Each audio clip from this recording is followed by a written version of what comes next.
Been for a little while. We've just heard that Russia stepped up its strikes on ISIL-held oil facilities. Given the fact that Turkey allegedly profits from the terrorists' illegal oil trade, what do you make of the timing here?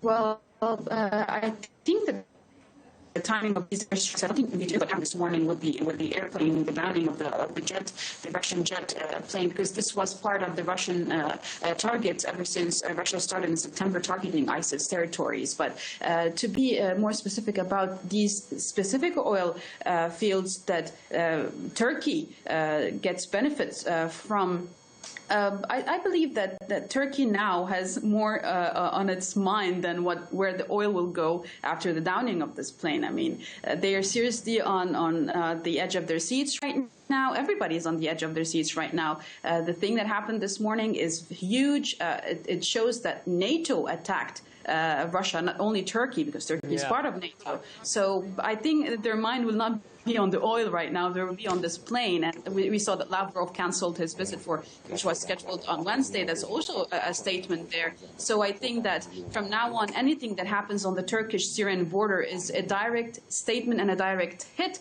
for the Turkish involvement inside the war on Syria. Well, the reason for the downing of the plane was that Syria said that they crossed the border. The Russian jet, we know, was brought down on the Syrian side of the border. How likely is it that it crossed the Turkish border before the crash, in your opinion? Seconds before we started talking, I was reading what happened. I was reading a certain article on Turkish media that says, no, the plane was downed in Syrian territory. So now the Turkish media is also saying that the plane was down in Syrian territory, and the defense minister, the Russian defense minister, was the first to say there was no violation there. And I think this gives the right for Russia to act according to Article 51 of the UN Charter. The same thing they dealt with in Egypt, they might deal with right now with Turkey, the right for self-defense. So now we are talking about a plane which was targeted inside Syrian territory. That's the territory that Russia has been dealing with and working within for the past say 2 months or a month and a half. And Turkey has been warning Russia. We have heard and read a lot about what the Turks were telling the Russians, and they even summoned the Russian ambassador the other day, telling him that they were violating certain standards or certain forms of by targeting these villages of Turkmen villages. But let me tell you something, if these villages were actually inhabited by civilians, we wouldn't have seen right now the footage, the very unfortunate footage of the Russian pilot being detained or captured by militants. How can they explain this? How will the Turks explain this? That militants are there and the jet was there to actually bombard or target these militants who are fighting against the Syrian army. Then how will they explain themselves by saying that they were civilians? This is number one. Number two, if they're saying that the warning was kept, they gave out 10 warnings for the plane, that just gives out the ultimate excuse and the ultimate reasoning that the plane was within Syrian territory. So there's a lot of questions need to be answered, and they need to be answered as fast as possible. Yeah, we're going to try and take a look at that in a few moments as well. We already did. It is quite disturbing. Marwa Osman, political analyst, just stand by. With the anti-Assad forces on the ground. All right, Ilya. Let's bring now Marwa Osman back in. Hi there, Marwa. Thanks for being with us and staying on the line with us, just as we bring our viewers up to date on the latest as we know it here. Turkey's been critical, of course, of Russia's role in the Syrian war and of Russian airstrikes in particular, isn't it? Let's just lead to a quick clip of what President Erdogan had to say about that most recently. The steps Russia is taking and the bombing campaign in Syria are quite unacceptable to Turkey. Unfortunately, Russia is making a grave mistake. Its actions in Syria are worrying and disturbing. The countries that cooperate with the Syrian regime will be accountable to history.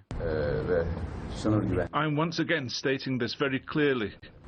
We will not make any concessions when it comes to our border security or airspace security. We expect that every country that respects its own borders respects Turkey's borders. And it should be known that, as mentioned in NATO statements, Turkish airspace is naturally NATO airspace.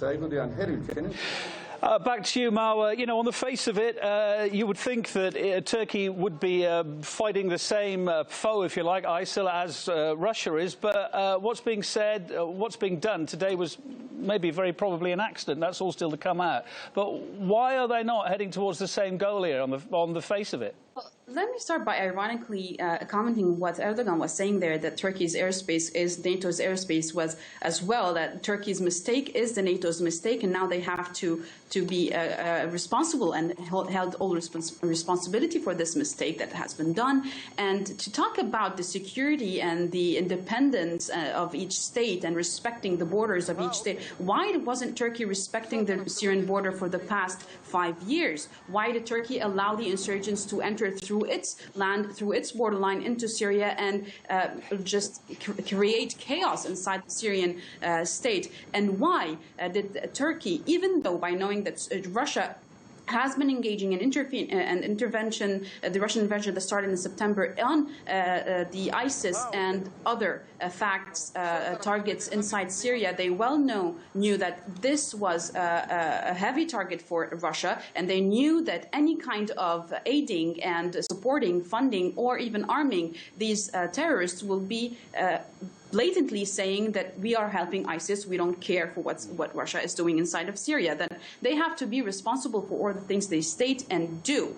And now with the downing of this jet plane, and with the soldier, with the pilot being held in captivity with the terrorists inside Syria, Turkey has to answer back to Russia. NATO has to answer back to Russia, because... Yeah, Marwa, in effect, just to totally clarify this, in effect, if it proves that this wasn't an accident, because we hear there's a coordinating centre to try and stop this stuff, because there's been a worry from the very start that this very thing would happen. If you look at it on the face of it, it's a NATO country shooting down a Russian plane.